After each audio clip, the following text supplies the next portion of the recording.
ओम शांति। प्यारे रूहानी भाई बहनों, आज 7 फरवरी 2026 के बाबा के मधुर महावाक्यों के मंथन में आपका स्वागत है। ओम शांति।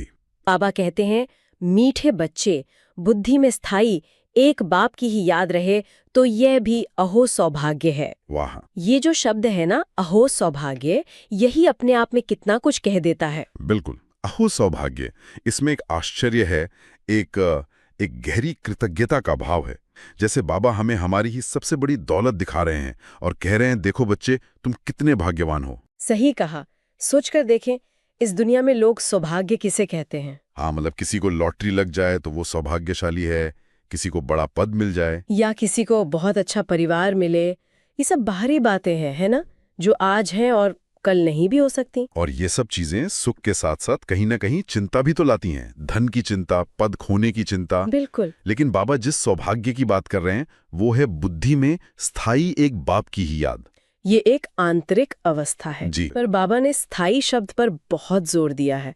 मतलब ये कभी कभी याद आना नहीं है, बल्कि स्थायी रूप से बुद्धि का एक ठिकाने पर टिक जाना है। और ये आज की भागदौड़ वाली दुनिया में मुझे लगता है कितना बड़ा चैलेंज है। यही तो पुरुषार्थ है। देखिए, बाबा हमें ये नहीं कह रहे कि ये बहुत आसान है, पर वो हमें लक्ष्य दे रहे हैं और वो कह रहे हैं कि अगर ये लक्ष्य सिद्ध हो गया तो तुम दुनिया के सबसे सबसे भाग्यवान हो। क्यों?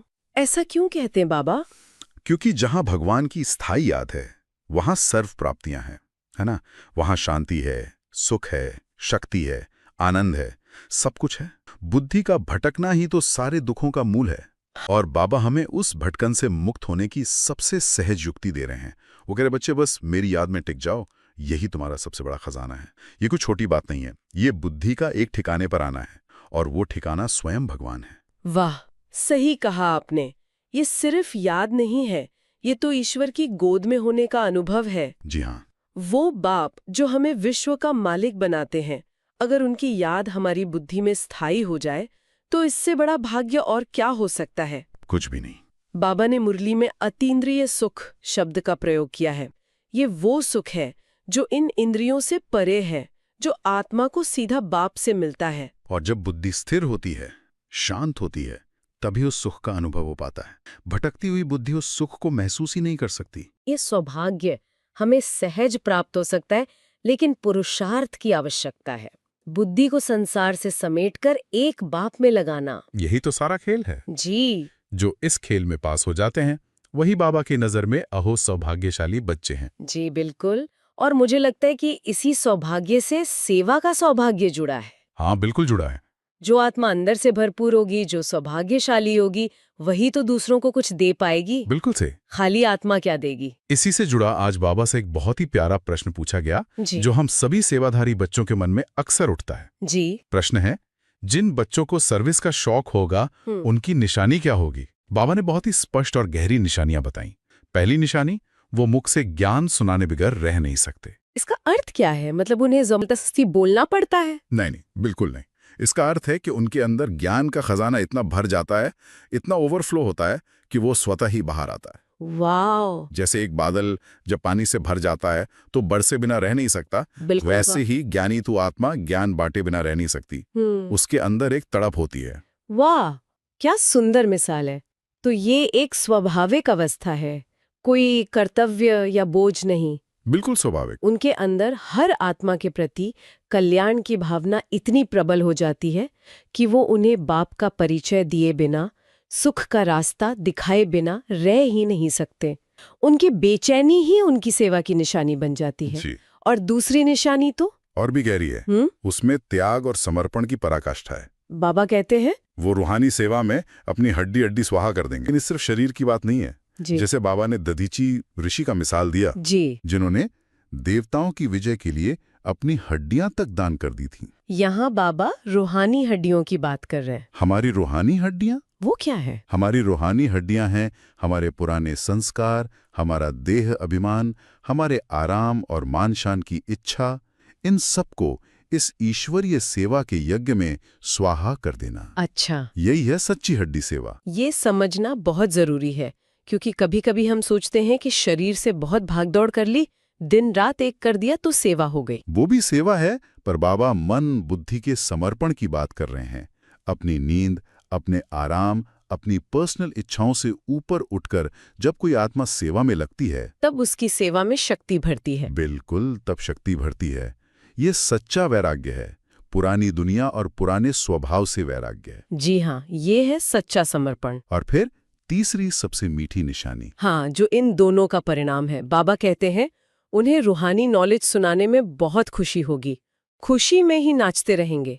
सेवा उनके लिए कोई बोझ या ड्यूटी नहीं, बल्कि एक उत्सव बन जाएगा। एक उत्सव। ज्ञान सुनाते हुए उनकी खुशी उनके चेहरे से, उनकी आंखों से, उनकी बातों से झलकेगी, और वही खुशी दूसरों को आकर्षित करेगी। सोचिए, एक थका हुआ मुरझाया हुआ चेहरा किसी को भगवान का परिचय देगा तो उस पर कौन विश्वास करेगा? कोई नहीं करेगा। वो कहेंगे पहले आप तो खुश हो लो। सेवा का आधार ही खुशी है। बिल्कुल। जब हम खुद खुशी के खजाने से भरपूर होते हैं तभी तो दूसरों को खुशी बांट सकते हैं। जी। और साथ में बाबा ने एक और बहुत महत्वपूर्ण बात जोड़ी जो इन तीनों निशानियों का आधार है। हाँ, वो भी बहुत जरूरी है। बाबा कहते हैं कि ऐसे बच्चे अपने से बड़ों का बहुत रिगार्ड रखेंगे, उनसे सीखते रहेंगे। ये बात सेवा के शौक के साथ क्यों जोड़ी बाबा ने? ये बहुत गहरा कनेक्शन है। जिसे सच्ची सेवा का शौक होगा उसमें निरहंकारिता जरूर होगी। वो कभी ये नहीं सोचेगा कि मुझे तो सब आता है या मैं ही सबसे अच्छी सेवा करती हूँ। हाँ, ये भाव आ जाता है कभी कभी। लेकिन जिसे सच्चा शौक होगा उसमें सीखने की लगन होगी। वो अपने से बड़ों का, निमित्त बनी हुई आत्माओं का, महारथियों का आदर करेगा और उनसे निरंतर सीखने की कोशिश करेगा। जहाँ अहंकार आया वहाँ सेवा का रूहानी शौक खत्म हो जाता है और फिर दिखावे की, नामशान की सेवा शुरू हो जाती है। इसलिए नम्रता ही सेवा की सफलता की असली चाबी है। बहुत सुंदर। सेवा का शौक और निरहंकारिता, ये दोनों साथ साथ चलते हैं। चलिए आप बाबा के ज्ञान रत्नों की और गहराई में चलते हैं। जी। आज मुरली के शुरुआत में ही बाबा ने सम्मुखता के अनुभव पर बहुत जोर दिया है। बहुत जोर दिया है। बाबा ने मधुबन में सम्मुख बैठने और सेंटर पर मुरली सुनने के अनुभव के फर्क को बहुत प्यार से समझाया। यहाँ मधुबन में बुद्धि में रहता है बाप दादा आया के आया। जी, एक इंतजार रहता है। और वहाँ सेंटर पर रहता है बाबा की मुरली आई के आई। जी हाँ, ये सम्मुखता का अनुभव बुद्धि को एकाग्र करने में बहुत मदद करता है। वातावरण का, वाइब्रेशंस का बहुत प्रभाव पड़ता है। लेकिन फिर भी बाबा हम बच्चों को आईना दिखाते हैं। बिल्कुल। वो कहते हैं कि यहाँ मधुबन में मेरे सम्मुख बैठे हुए भी कई बच्चों की बुद्धि कहाँ भटकती है। हाँ, बाबा दिल की बातें जानते हैं। सब जानते हैं। किसी को अपना पति याद आता है, किसी को बच्चे, किसी को अपना कारोबार। बाबा कहते हैं सारा समय एक ही शुभामा की याद में रहें, फिर तो अहो सौभाग्य। तो असली पुरुषार्थ शरीर से सम्मुख होने का नहीं, बल्कि बुद्धि से सदा बाप के सम्मुख रहने का है। जैसे मीरा का मिसाल दिया जाता है। वो तो महलों में रहती थी, चारों तरफ लौकिक बंधन थे, पर उसकी बुद्धि सदा गिरधर के सम्मुख थी।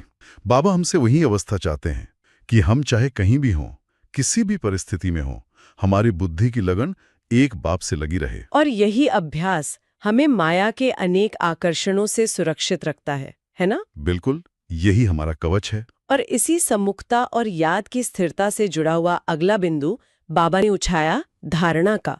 ये बहुत ही प्रैक्टिकल बात है। जी, बहुत प्रैक्टिकल। बाबा ने कहा कि जिनकी बुद्धि बाप की याद में टिकी रहती है वही अच्छी तरह ज्ञान को धारण कर पाते हैं। अगर बुद्धि दौड़ेगी, भटकेगी तो धारणा नहीं होगी। जैसे अगर कोई बर्तन हिलता रहे तो उसमें पानी नहीं भर सकता। सही मिसाल है। वैसे ही चंचल बुद्धि में ज्ञान के रत्न ठहर नहीं सकते, वो फिसल जाते हैं। और बाबा ने एक चेतावनी भी दी जो हम सबको बहुत ध्यान से सुननी चाहिए। जी, क्या? बाबा कहते हैं कि धीरे धीरे ये धारणा न होने की आदत पक्की हो जाएगी। ओहो। फिर चाहे कितना भी ज्ञान सुने, मुरली क्लास करें, लेकिन वो ज्ञान बुद्धि के ऊपर से चला जाएगा, अंदर नहीं उतरेगा, जीवन का हिस्सा नहीं बनेगा। ये तो बहुत खतरनाक स्थिति है। मतलब हम सुन तो रहे हैं रोज, पर अंदर कुछ जा ही नहीं रहा। जी, ये बहुत गहरा इशारा है। इसका मतलब है कि ज्ञान सुनना एक बात है और उसे जीवन का, अपने स्वरूप का हिस्सा बनाना बिल्कुल दूसरी बात। और इन दोनों के बीच का पुल है धारणा। और धारणा का सीधा संबंध याद और सेवा से है, ये बाबा ने स्पष्ट किया। बाबा ने कहा जिसको धारणा होगी उनको फिर सर्विस का शौक होगा, उछलता रहेगा, सोचेगा कि जाकर धन दान करूं। उछलता रहेगा। हाँ, ये शब्द देखिए, उछलता रहेगा, मतलब उसमें इतनी खुशी होगी, इतनी एनर्जी होगी।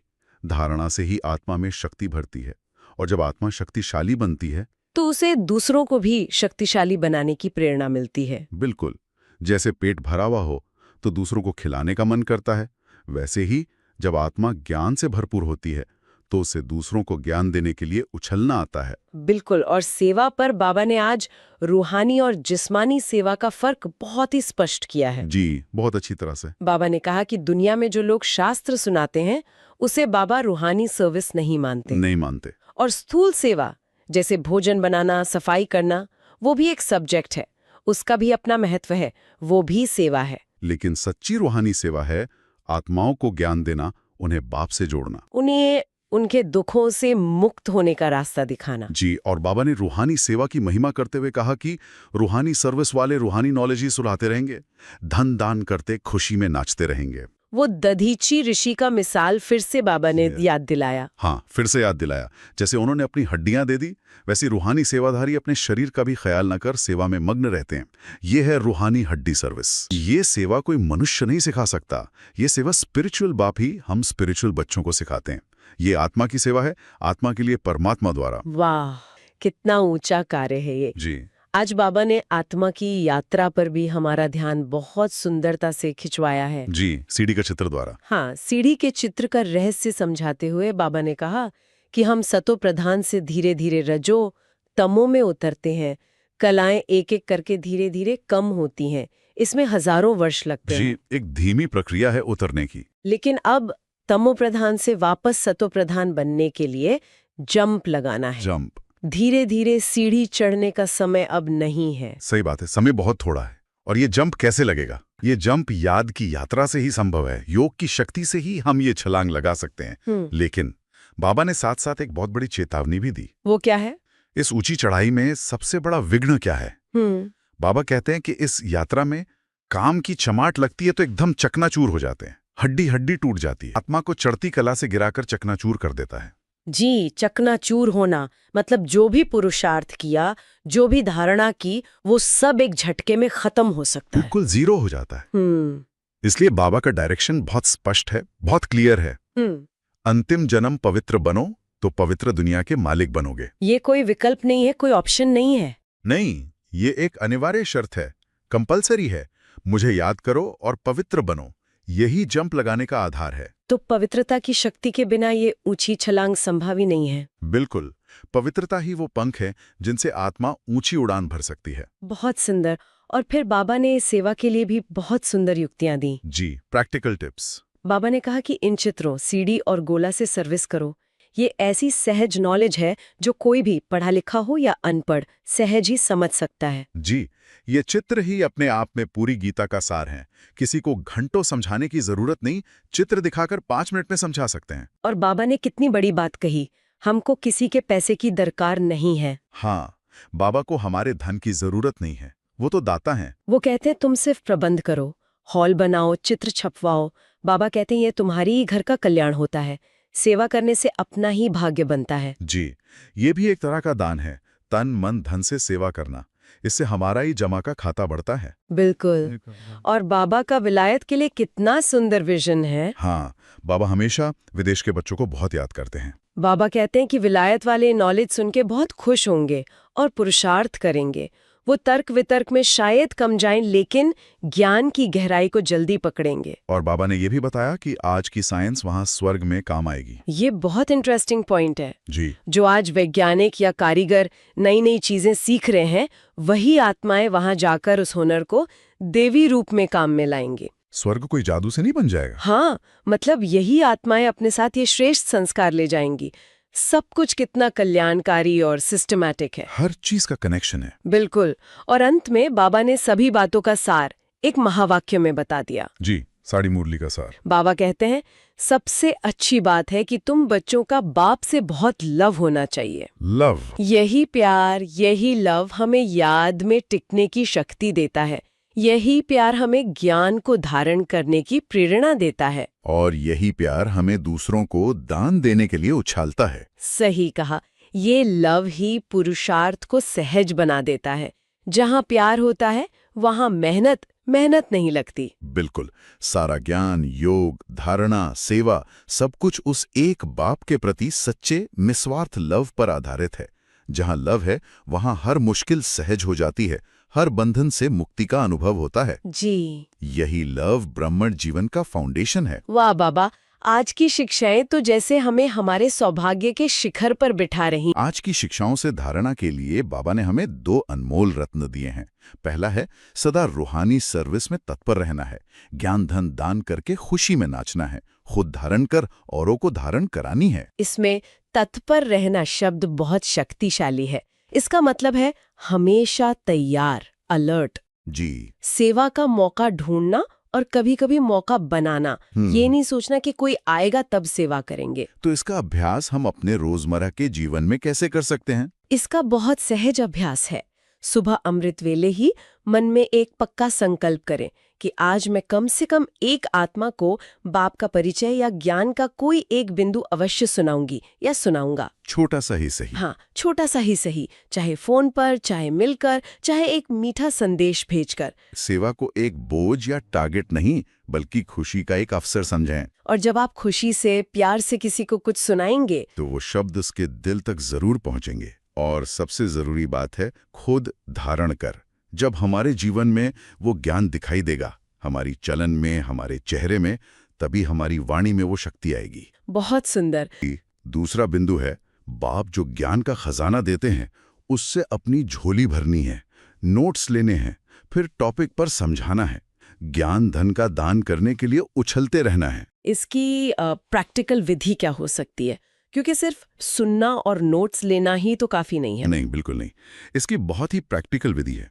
जब भी हम बाबा की शिक्षाएं सुने तो एक छोटी डायरी या नोटबुक हमेशा पास रखें। हाँ, ये आदत बहुत अच्छी है। जी, जो भी पॉइंट्स दिल को छुएं, जो नए लगें, उन्हें तुरंत नोट कर लें। लेकिन असली काम उसके बाद शुरू होता है। अच्छा। दिन में जब भी समय मिले उन पॉइंट्स पर मनन करें, चिंतन करें, सोचें कि इस टॉपिक को मैं औरों को और सहज करके कैसे समझा सकता हूँ। इसके लिए मैं कौन सा उदाहरण दे सकता हूँ। मतलब उस पे होमवर्क करना है। जी, होमवर्क करना है। ये अभ्यास बुद्धि को बहुत तेज और सेवा के योग्य बनाता है। ये सिर्फ लिखने की बात नहीं, लिखने के बाद उस पर चिंतन करके उसे अपना बनाने की बात है, जिससे वो ज्ञान हमारी रग रग में समा जाए। बिल्कुल सही। ये तो बुद्धि का भोजन है जिसे धीरे धीरे हजम करना है, अपना बनाना। बाबा का वरदान है, सत्यता की महानता द्वारा सदा खुशी के झूले में झूलने वाले अथॉरिटी स्वरूप भव। वाह, अथॉरिटी स्वरूप।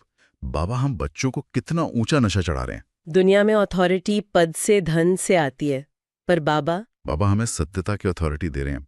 और बाबा कहते हैं, जिनका गायन ही है सच तो बिठो नच, जो सत्य के रास्ते पे चलता है, यानी जो बाप का बना है, जो पवित्र है, उसे नाचने से, खुश रहने से कोई रोक नहीं सकता। बाबा कितनी प्यारी बात कहते हैं कि सत्य की नाव हिलेगी जरूर। हाँ, हिलेगी। परिस्थितियां आएंगी, लोग उंगली उठाएंगे, लेकिन वो डूब नहीं सकती, कभी नहीं डूब सकती। और बाबा ने जो रूपक दिया वो तो कमाल का है। बाबा कहते हैं, कोई आपको हिलाने की कोशिश करे तो आप ये मत समझो कि वो आपको हिला रहे हैं, बल्कि वो आपकी खुशी के झूले को झुला रहे हैं। वाह, ये दृष्टिकोण ही कितना परिवर्तनकारी है। कितनी ऊंची स्थिति है ये हिलाना नहीं, झुलाना है। बाबा कहते हैं, ऐसे में उन्हें मन ही मन धन्यवाद दो और दिल में कहो कि आप झुलाओ और हम बाप के साथ झूलें। मतलब परिस्थिति को एक खेल समझकर उसे भी बाप के साथ का अनुभव करने का साधन बना लेना। बिल्कुल, यही है सत्यता की शक्ति। ये हमें निडर और सदा खुश बना देती है। जो सत्य है उसे किसी के सर्टिफिकेट की जरूरत नहीं है, वो स्वयं सिद्ध है। जी, वो स्वयं सिद्ध है। उसकी अथॉरिटी उसकी अपनी सच्चाई में है। सही कहा। स्लोगन है, सर्व शक्तियों की लाइट सदा साथ रहे तो माया समीप नहीं आ सकती। जी, ये सीधा वरदान से जुड़ा हुआ है। जब हम सत्यता की अथॉरिटी में स्थित होते हैं तो सर्व शक्तियां, ज्ञान, पवित्रता, सुख, शांति, प्रेम, आनंद, शक्ति, ये सब स्वतः हमारे साथ आ जाती हैं। एक कवच के रूप में, एक ऑरा के रूप में आ जाती हैं। सत्यता ही तो लाइट है। जहां ज्ञान और शक्ति की ये जगमगाती हुई लाइट है, वहां माया का अंधकार आ ही नहीं सकता। जैसे सूर्य के सामने अंधकार ठहर नहीं सकता, बिल्कुल। वैसे ही सर्वशक्तिमान बाप की सर्व शक्तियों के कवच के आगे माया ठहर नहीं सकती। ये स्लोगन हमें हमारी सुरक्षा के साधन की याद दिला रहा है। वाह। अब बात करते हैं आज के अव्यक्त इशारों की। जी। आज के अव्यक्त इशारे संगठन की सफलता का आधार बता रहे हैं। जी। बाप दादा कहते हैं, एकता और विश्वास की विशेषता द्वारा सफलता संपन्न बनो। जी। बाप दादा ने संगठन को यानी हम ब्राह्मण परिवार को मजबूत बनाने के लिए 5 बातें बताई। एकता, स्वच्छता, महीनता, मधुरता और महानता। ये 5 गुण। ये 5 गुण हमारे मन, वाणी और कर्म में झलकने चाहिए। और बाप दादा ने एकता के लिए बहुत ही सुंदर और प्रैक्टिकल युक्ति दी है, जो हम सब के लिए, हर सेंटर के लिए, हर परिवार के लिए बहुत जरूरी है। वो युक्ति क्या है? बाप दादा कहते हैं कि एकता के लिए एक दो की राय को रिगार्ड दो, हाँ जी करके अपना विचार अवश्य दो, फिर एकता के बंधन में बंध जाओ। ये बहुत गहरी बात है। बहुत गहरी। इसका मतलब ये नहीं है कि किसी ने कुछ कहा तो हम अपनी असहमति में चुप हो जाएं या विरोध करने लगे, नहीं।